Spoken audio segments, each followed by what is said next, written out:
Hello नमस्कार दोस्तों, दिल्ली के प्रादेशिक समाचार के स्टूडियो में आप सभी का बहुत बहुत स्वागत है। दोस्तों यहाँ पर आपको देखने को मिलेगा दिल्ली से जुड़ी सारी बड़ी खबरें, मुख्य समाचार, ब्रेकिंग न्यूज अपडेट के रूप में, इसलिए वीडियो को शुरू से अंत तक जरूर देखिएगा। दोस्तों वीडियो को प्यारा सा लाइक और चैनल को सब्सक्राइब जरूर कर लीजिएगा ताकि दिल्ली से जुड़े कोई भी खबरें छूटे ना पाए। चलिए दोस्तों टाइम वेस्ट न करते आगे बढ़ते हैं खबर की ओर। गोद देने के बाद बच्चा अपने जैविक माता पिता के पास लौट सकता है, जानिए इस पर क्या है कोर्ट की राय। दंपत्ति को अपनी नाबालिग बेटी को अगवा करने के आरोप में न सिर्फ 12 साल तक मुकदमे का सामना करना पड़ा, बल्कि उन्हें कानूनी अभिभावक के संरक्षण से बच्ची को अगवा करने का दोषी भी ठहराया गया। लेकिन इस पर दंपत्ति ने निचली अदालत के इस फैसले के खिलाफ सत्र अदालत में अपील कर दायर की है। सत्र अदालत से मांगा है कि कानूनी गोद प्रक्रिया महज एक दस्तावेज है।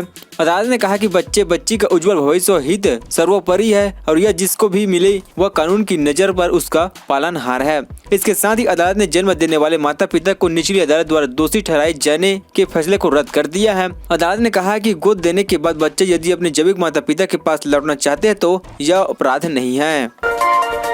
दिल्ली में वीकेंड कर्फ्यू, जाने किन कामों के लिए निकलने की हो गई छूट, क्या है पाबंदियां।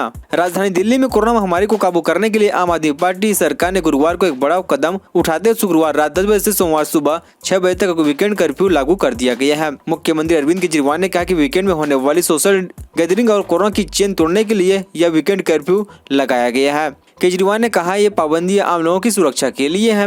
केजरीवाल ने कहा कि वीकेंड कर्फ्यू के दौरान दिल्ली में मॉल, सपा, जिम्स, ऑडिटोरियम आदि सब पूरी तरह से बंद रहेंगे, लेकिन सिनेमा हॉल 30% क्षमता के साथ चल सकेंगे। इसके साथ ही हर जोन में एक दिन में केवल एक साप्ताहिक बाजार को अनुमति दी जाएगी।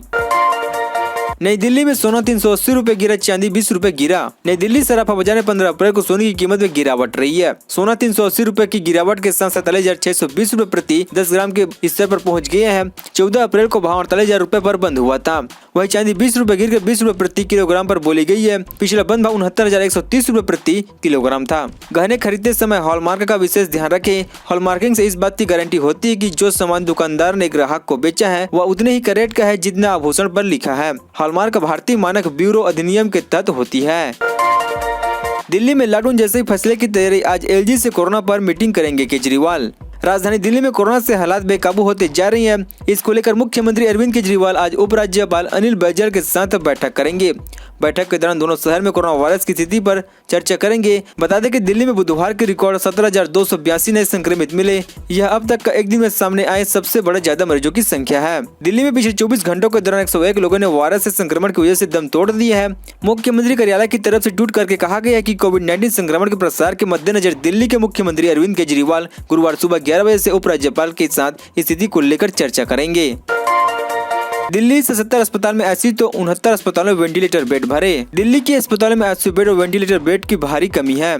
इसी वजह से गंभीर रूप से बीमार कोरोना के कई मरीजों को भटकना पड़ रहा है। हालात यह है कि दिल्ली के 69 अस्पतालों में वेंटिलेटर और 77 अस्पतालों में आईसीयू बेड भर चुके हैं। जीटीबी, लोकनायक, बुराड़ी अस्पताल, Sir Ganga Rao, hotel Shalimar Bagh, Apollo जैसे अस्पतालों में सभी आईसीयू बेड भर चुके हैं। Safdarjung AIIMS incharge Gangaram, Holy Family, Max, Patparganj जैसे अस्पतालों में कोरोना मरीजों के लिए उपलब्ध सभी वेंटिलेटर बेड भर चुके हैं। दिल्ली वासियों को कोरोना रिपोर्ट के लिए 4 से 5 दिन तक करना पड़ रहा है इंतजार। दिल्ली में कोरोना के लगातार मामले बढ़ते जा रहे हैं। सरकार की ओर से संक्रमण की जांच प्रतिदिन 1 लाख तक बढ़ा दी गई है, जिससे जांच केंद्र पर जांच कराने वाले और जांच रिपोर्ट लेने वालों की भीड़ बढ़ गई है। लोगों को रिपोर्ट के लिए 4 से 5 दिन इंतजार करना पड़ रहा है। मध्य दिल्ली के भोगल में बनी दिल्ली सरकार की डिस्पेंसरी पर जाँच कराने वालों की भीड़ भले ही कम है, लेकिन रिपोर्ट लेने आने वालों की भीड़ लगी दिखी। डिस्पेंसरी पर जाँच रिपोर्ट लेने पहुँचे अमन जैन ने बताया कि रविवार को जाँच कराई थी, तभी से बुखार बना हुआ है। रिपोर्ट न तो फोन पर मिली और न ही डिस्पेंसरी में मिल रही है। उन्होंने बताया कि यहाँ के अधिकारियों के पास भी रिपोर्ट को लेकर कोई ठोस जवाब नहीं है। हमें बताया कि यहाँ वे अकेले नहीं जो रिपोर्ट के लिए भटक रहे हैं, बल्कि 50 से अधिक लोग ऐसे हैं जिन्हें 2 दिन में रिपोर्ट नहीं मिल रही है। दिल्ली में लगा वीकेंड कर्फ्यू, शुक्रवार रात 10 बजे से सोमवार सुबह 6 बजे तक रहेगी पाबंदियां। दिल्ली में जारी कोरोना महामारी के कोहराम के बीच स्थिति को काबू करने के लिए मुख्यमंत्री अरविंद केजरीवाल ने दिल्ली में शुक्रवार रात 10 बजे से सोमवार सुबह 6 बजे तक के लिए वीकेंड कर्फ्यू लगाने का ऐलान किया है। केजरीवाल गुरुवार को उपराज्यपाल अनिल बैजल के साथ बैठक में शहर के कोविड अस्पताल हालात पर हुई चर्चा के बाद वीकेंड कर्फ्यू की घोषणा की गई है। वीकेंड कर्फ्यू के दौरान मॉल, स्लम, जिम्स, ऑडिटोरियम आदि सब कुछ बंद रहेंगे, लेकिन सिनेमा हॉल 30% क्षमता के साथ चल सकेंगे।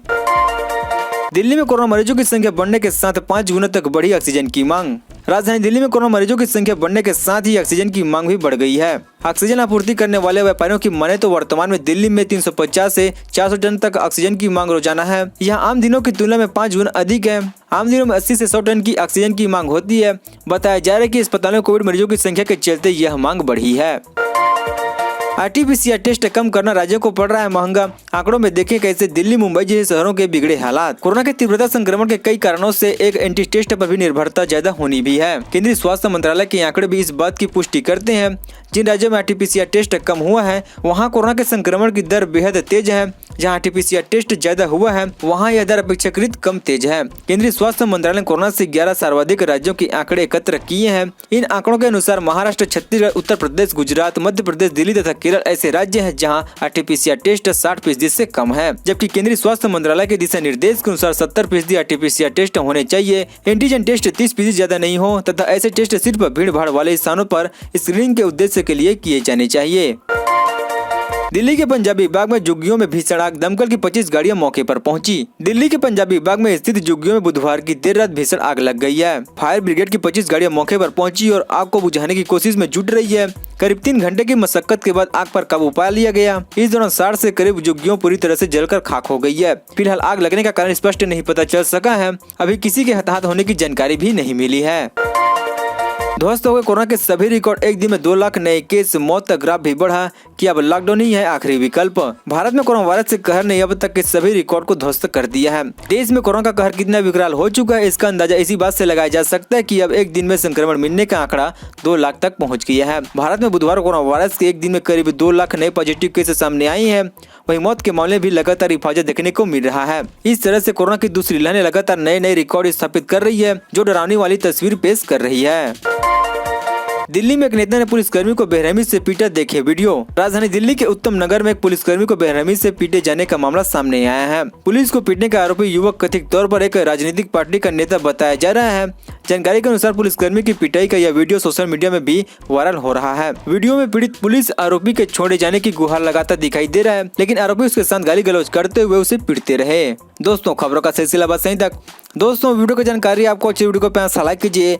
दोस्तों, आप दिल्ली निवासी हमारे चैनल को सब्सक्राइब कीजिए ताकि दिल्ली से जुड़ी सारी बड़ी खबर आपको मिलते रहे। चलिए दोस्तों, अगले वीडियो में मिलते हैं। तब तक जय हिंद, जय भारत।